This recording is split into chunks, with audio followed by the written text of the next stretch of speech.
Welcome to minded talks. आज हमारे साथ श्री देवेंद्र झांझड़िया जी हैं।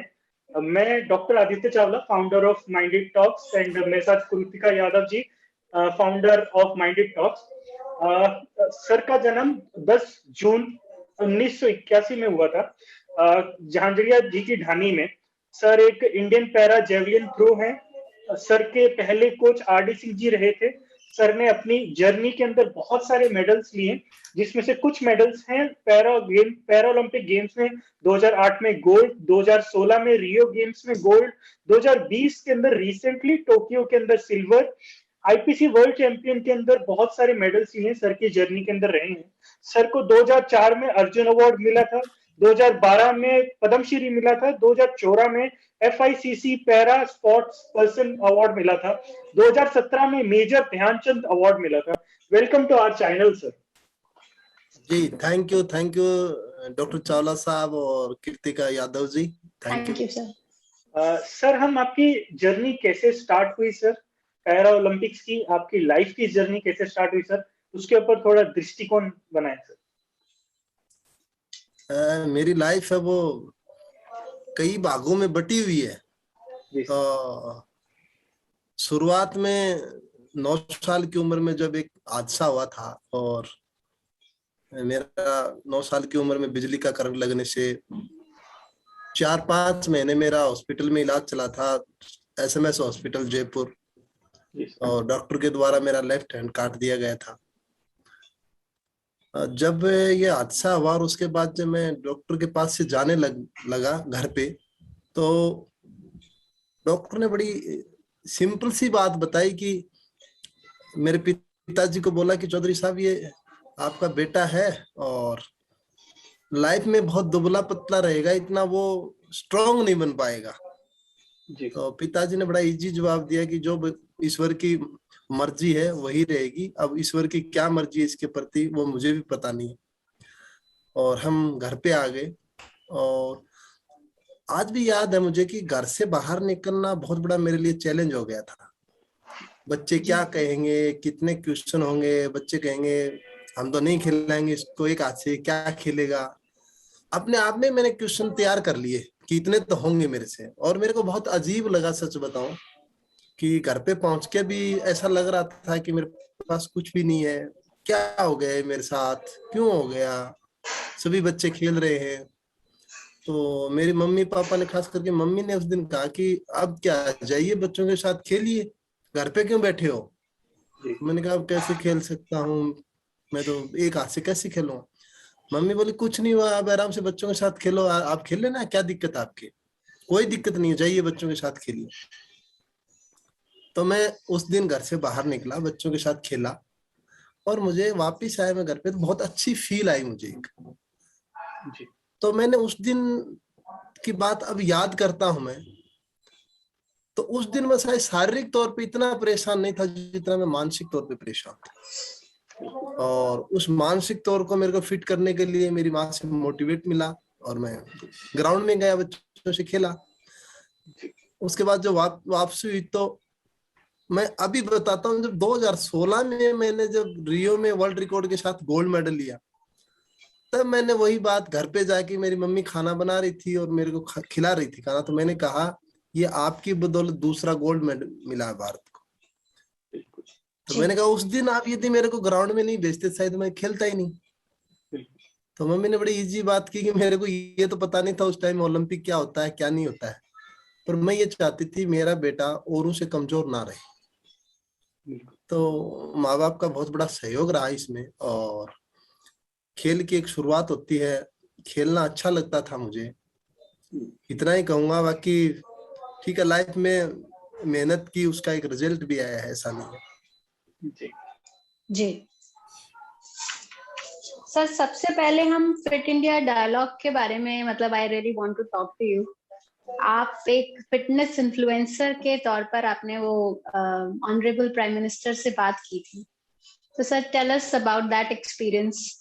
आप फिटनेस को किस तरीके से देखते हैं और किस तरीके से आम जिंदगी में हर किसी को ये शामिल करना चाहिए, और आपने अपने मदर को भी मेंशन किया, सो आप प्लीज अगर उसके बारे में बता सके तो।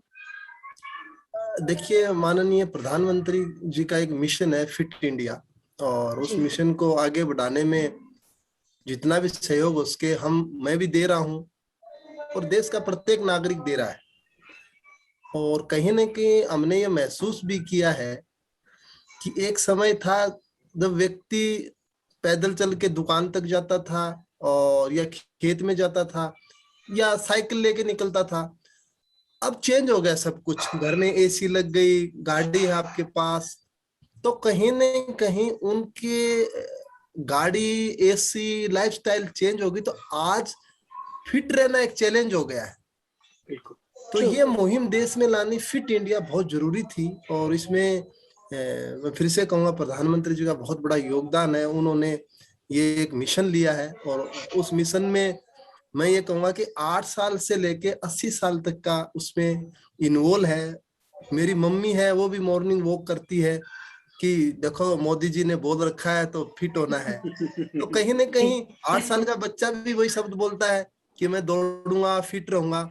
तो इससे क्या है कि देश में एक फिटनेस के प्रति रुझान बढ़ा है। और जी। इतना कहूंगा कि शायद डॉक्टरों को भी थोड़ी सहूलियत मिलेगी इससे, क्योंकि वो ज्यादा बीमार नहीं होंगे लोग, तो आपके पास ज्यादा नहीं आएंगे लोग, तो अच्छा रहेगा ये, और देश के लिए भी बहुत अच्छा रहेगा। फिटनेस इंडिया पे काम बहुत हुआ है, इसका बहुत प्रचार प्रसार हुआ है, और कहीं ना कहीं मैं कहूंगा कि एक सक्सेस मिशन था ये। जी। सर, आपने आपकी पूरी जर्नी में अपने माता पिता का बहुत ही ज्यादा सहयोग बताया है सर। सर, जब आपकी जर्नी स्टार्ट हुई, आपका स्कूलिंग वगैरह था करके, तो आपको जेवलिन के बारे में कैसे पता चला?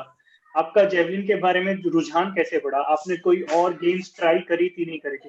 क्योंकि मेरे ख्याल से पैरा ओलंपिक्स को इंडिया में लेके आने वाले सबसे पहले जिसको प्रमोट करने वाले वो आप ही थे सर। तो इन सारी चीजों के पीछे कैसे आप आए? आपको कैसे पता चला इन चीजों के बारे में सर? नहीं, एक्चुअली मुझे पैरालंपिक के बारे में कुछ पता नहीं था, पर मेरा खेल में बहुत बड़ा इंटरेस्ट था। और सबसे पहले मैं कहूंगा कि मेरे मम्मी पापा ने मुझे डॉक्टर या इंजीनियर बनाने का सपना नहीं देखा उस टाइम में, कि हमारा बेटा खिलाड़ी बनेगा, ये सपना देखा उन्होंने। और मैं 10वीं कक्षा में था तब मैंने खेल की एक शुरुआत की थी। और जेवलिन के पीछे कोई स्पेशल रीजन नहीं था, सिर्फ मैं एक सरकारी स्कूल में पढ़ता था, और वहां पे मिनिमम स्पोर्ट्स होते थे, जैसे आप दौड़ सकते हो, या शॉर्ट पुट, जेवलिन या डिस्कस थ्रो कर सकते हो आप। ऐसा नहीं था कि वहां पे एक बैडमिंटन कोर्ट अच्छा हो, एक जी। बास्केटबॉल जी। कोर्ट अच्छा हो, एक टेनिस कोर्ट अच्छा हो, ऐसा कुछ नहीं था वहां पे। जी। तो मेरे पास सीमित विकल्प थे। उसमें मेरे को भाला अच्छा लगा, फेंक करके मैंने देखा तो मुझे अच्छा लगा भाला। हालांकि वो अलग बात थी कि उस टाइम फिर भी मैं जेवलिन स्कूल में नहीं कर पाया था किन्हीं कारणवशों से, कि डिफरेंटली एबल क्या करेगा आप, इतने क्वेश्चन हुए उस टाइम। तो मैंने घर पे आके ट्रेनिंग शुरुआत की थी। एक मैंने खुद ने लकड़ी का भाला बनाया और उससे ट्रेनिंग शुरुआत की। आज भी याद है 95 96 में जब मैं पहला एबल बॉडी में डिस्ट्रिक्ट का चैंपियन बना, तो मुझे ऐसा लगा कि मैं ओलंपिक जीत लिया, इतनी खुशी हुई मुझे।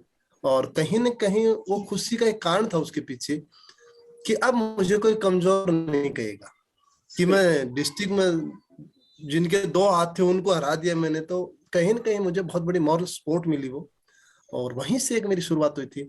मम्मी पापा का इसलिए योगदान रहा कि अ, मैं सिर्फ फील्ड के अंदर ही खेलता था, जो बाहर वाला फील्ड था उसमें मेरे पिताजी खेलते थे। वो ये था कि पॉलिसी बनानी, गवर्नमेंट से बात करना, टूर पे जाना, कैसे जाना, टिकटें बना के देना। तो मेरा खेलने का काम था, और मम्मी का काम था मेरी डाइट का ध्यान रखना। तो हमने काम डिवाइड कर रखे थे बिल्कुल। और अच्छा रहा, मैं कहूँ कि मेरी 18 साल की लाइफ, 19 साल हो गए इंडिया टीम में लगातार खेल रहा हूँ। तो मेरे माँ बाप का एक जी। बहुत बड़ा सहयोग रहा है, और मैं तो उनका हमेशा लाइफ टाइम आभारी रहूंगा। सर, तो क्या कोई स्पेशल स्किल होनी चाहिए एक जैवलिन थ्रोअर में, कि एक अच्छा जैवलिन थ्रोअर कोई स्पेशल स्किल वाला व्यक्ति बन सकता है, या फिर ट्रेनिंग का, कोच का, इन सब का और खुद की विल का योगदान रहता है? आपने क्वेश्चन क्या, आपने तो आंसर ही बता दिया। इतना आप शायद आप भी प्लेयर रहे हैं मेरे ख्याल से।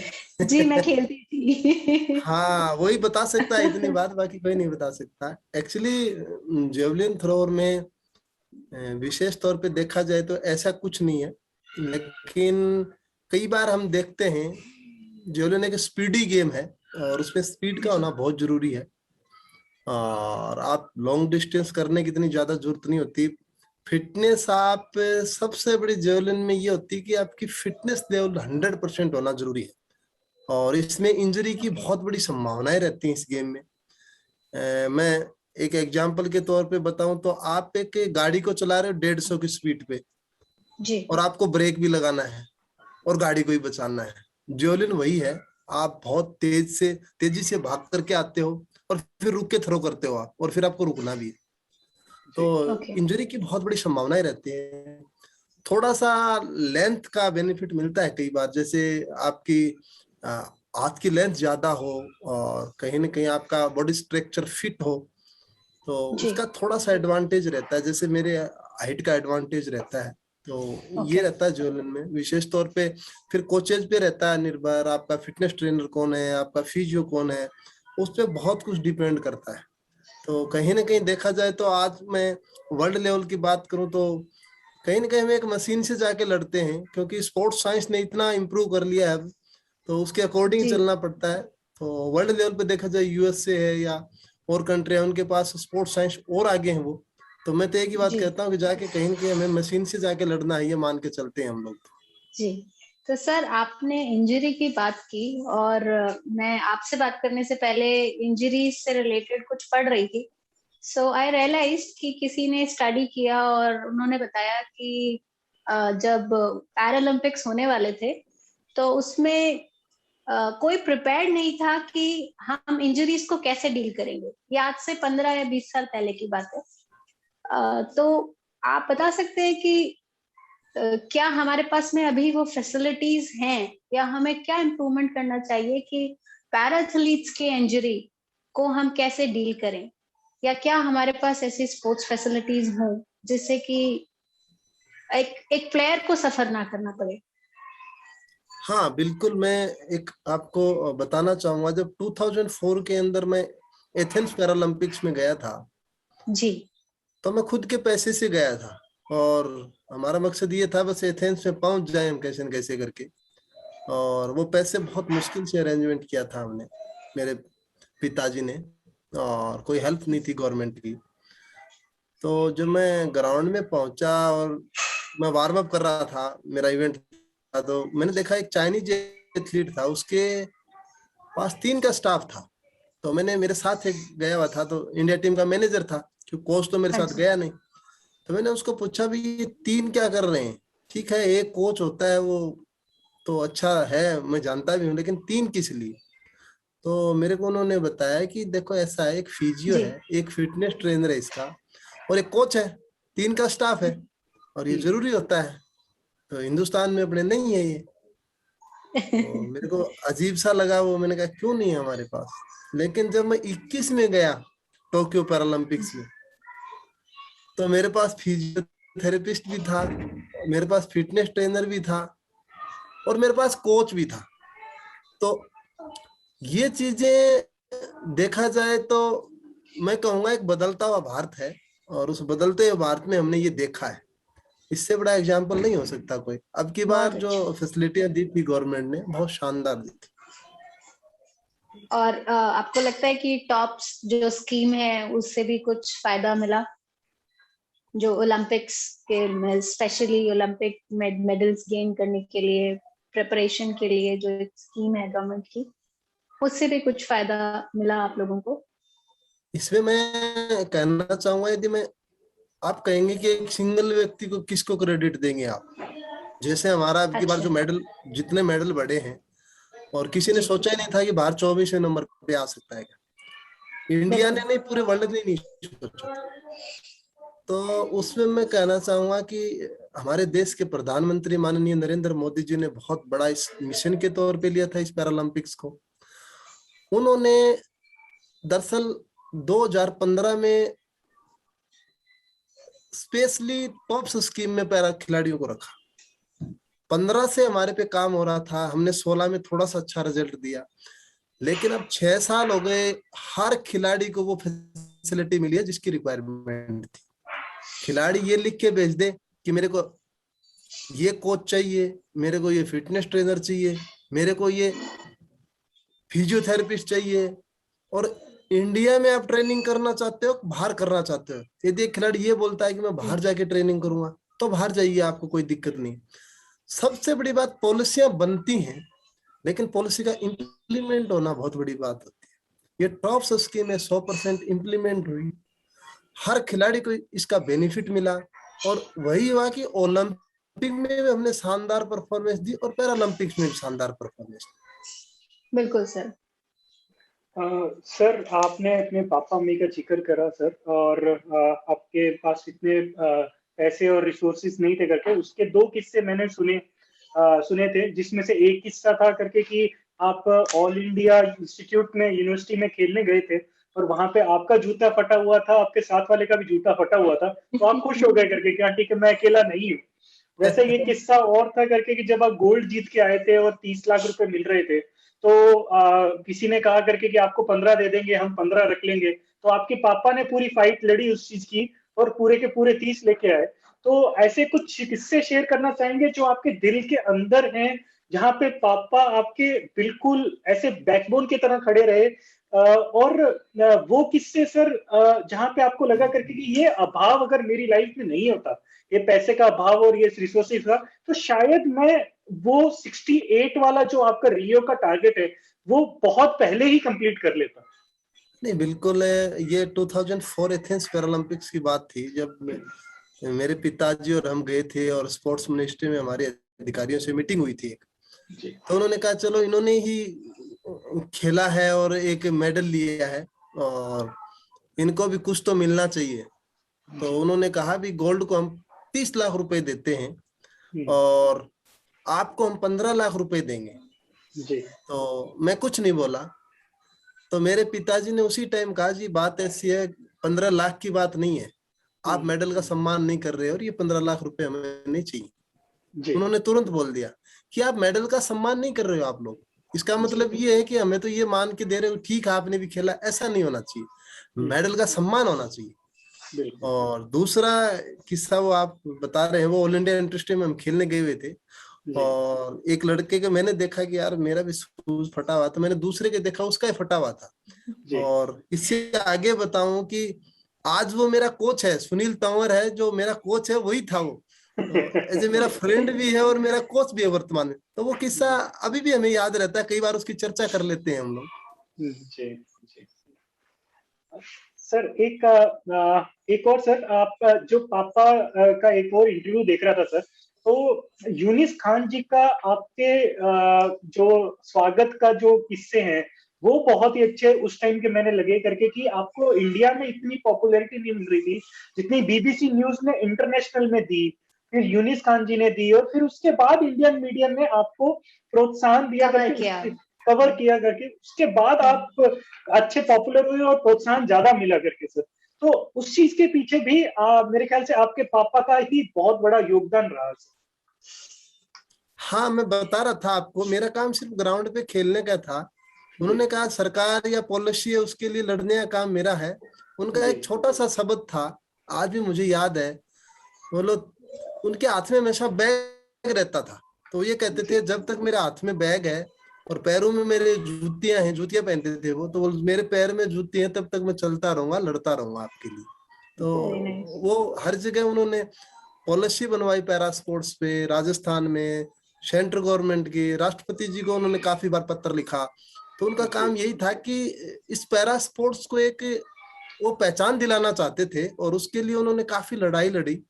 और यूनुस खान जी ने जब मेरा 2004 में मेडल आया था, तो उन्होंने स्टेट में बड़ा अच्छा प्रोग्राम किया था, और उन्होंने कहा हम बराबर मानते हैं पैरा स्पोर्ट्स को, ऐसा नहीं है, देश का राष्ट्रीय ध्वज इन्होंने फहराया झाझड़िया जी ने, तो ऐसा नहीं है कि इसको हम कम आंकेंगे, ये भी हमारा प्लेयर है और एक बहुत बड़ा सम्मानित प्लेयर है।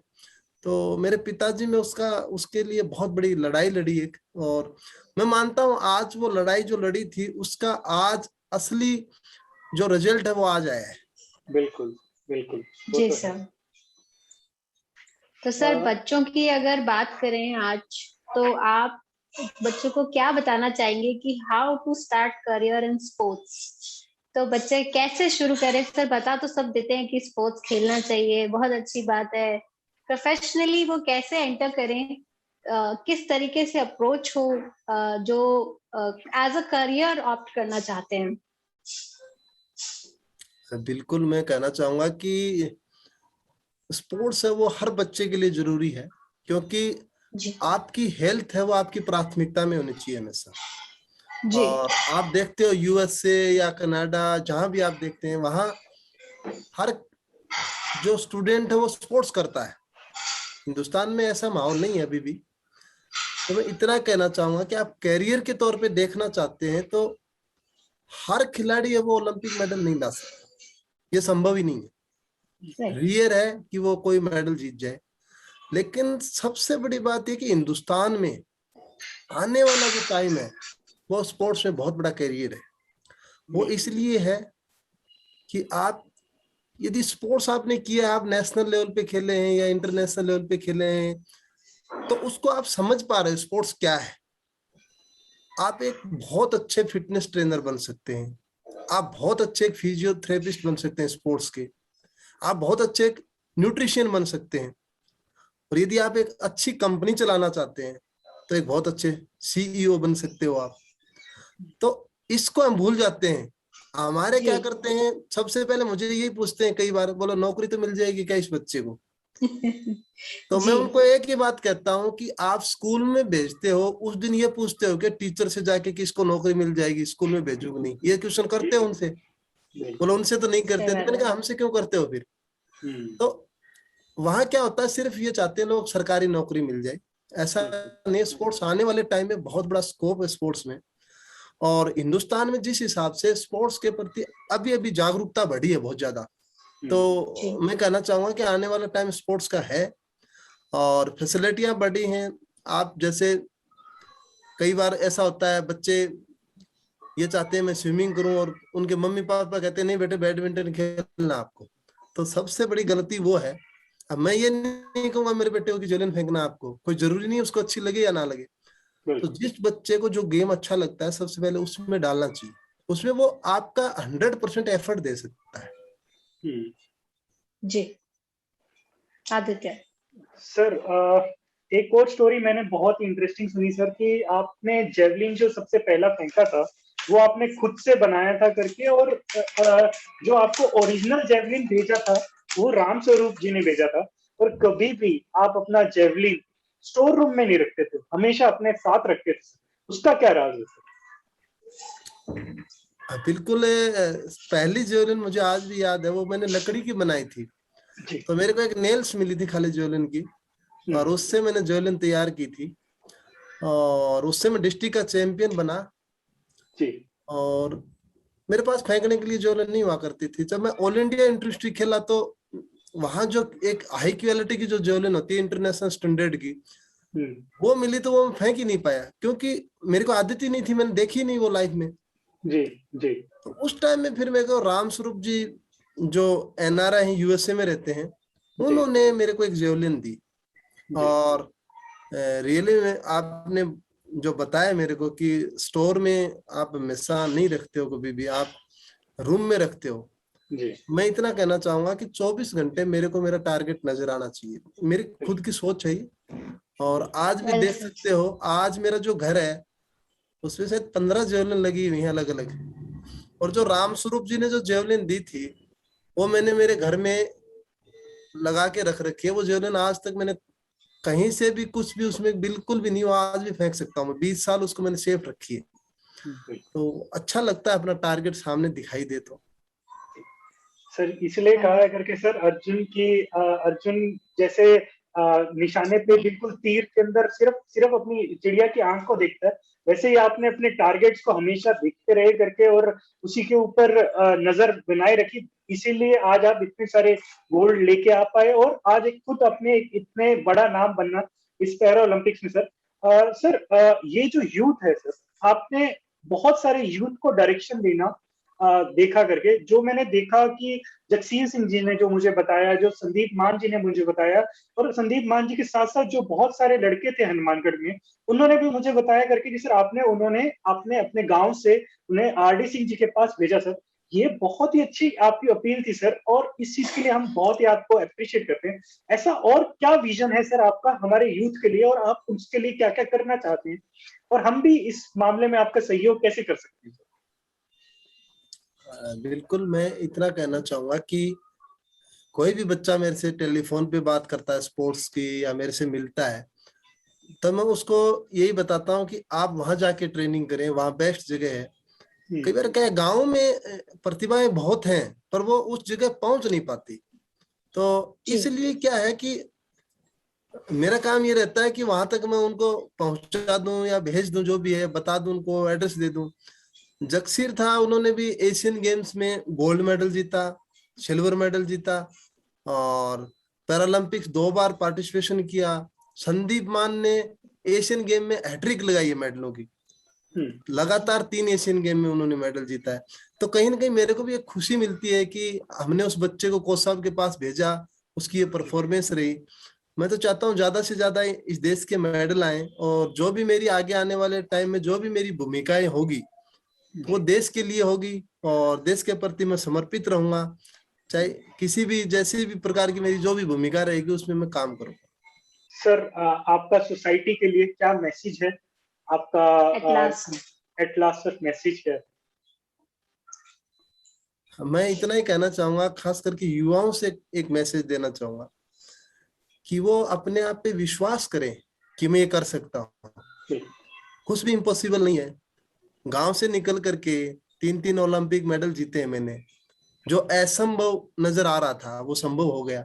अपने आप पे हमेशा विश्वास करें, एक कॉन्फिडेंस बनाएं अपने आप में, और एक मेहनत करें, डिसिप्लिन के साथ मेहनत करें, तो वो कोई भी क्षेत्र में जाए वो बिल्कुल सक्सेस होंगे। सर आपकी पूरी जर्नी हमने समझी सर, और हमें कई पड़ाव बहुत ही अच्छे लगे। आपकी पूरी डिसिप्लिन ही थी जो आप इस तरह तक पहुंचे। माँ बाप का साथ होना बहुत जरूरी है, और कभी भी किसी भी पड़ाव पे कहीं पे भी फेल हो, मगर उतने ही कॉन्फिडेंस के साथ आपको आपके टारगेट की तरफ पहुंच जा संघर्ष करते रहना चाहिए, तभी आप अपने लाइफ में सक्सेसफुल हो चुके हैं सर। और यही है हमारे माइंडेड टॉक्स का जो मोटो है इस चीज को स्टार्ट करने का, कि हम आप जैसे लोगों का मैसेज सोसाइटी तक पहुंचाएं। क्योंकि आज कंपटीशन के इस माहौल के अंदर, कंपटीशन में इस माहौल में सारे के सारे धीरे धीरे डिप्रेस होते जा रहे हैं, और आपने इतने डिप्रेशन माहौल के अंदर भी अपने आप को कॉन्फिडेंस दे के जो सोसाइटी के अंदर अपने एक स्थान बनाया करके, वही मैसेज के लिए हमने ये एक प्लेटफॉर्म बनाया करके, ताकि आप जैसे लोगों का मैसेज हम सोसाइटी तक पहुंचा सकें। प्लस हम उनकी काउंसलिंग भी करवाना स्टार्ट कर चुके हैं करके, कई सारे सेमिनार से। इवन थोड़े दिनों में हम कैंसर सपोर्ट ग्रुप बना रहे हैं सर, एक जो कि कैंसर वाले जो डायग्नोज पेशेंट है उनको मोरली कैसे सपोर्ट कर सकते हैं, और उनके लिए आगे क्या क्या काम कर सकते हैं वो कर रहे हैं sir. Wish you best of luck sir. हम आपके लिए सिर्फ यही आशा करेंगे कि आपका जो टारगेट है 68 मीटर्स का जो देखते हैं, वो सपना हम आपकी नजरों से जरूर देखें सर। दीदी, और फिर से कभी भी रिटायरमेंट का डिसीजन ना लें सर आप। नहीं, बिल्कुल बिल्कुल नहीं लेंगे, इतना जल्दी नहीं लेंगे। जी, thank you so much sir for talking to us. जी जी, thank you. It's really a pleasure. Thank you so much. Thank you sir, thank you. I wish you lots and lots of blessings for us.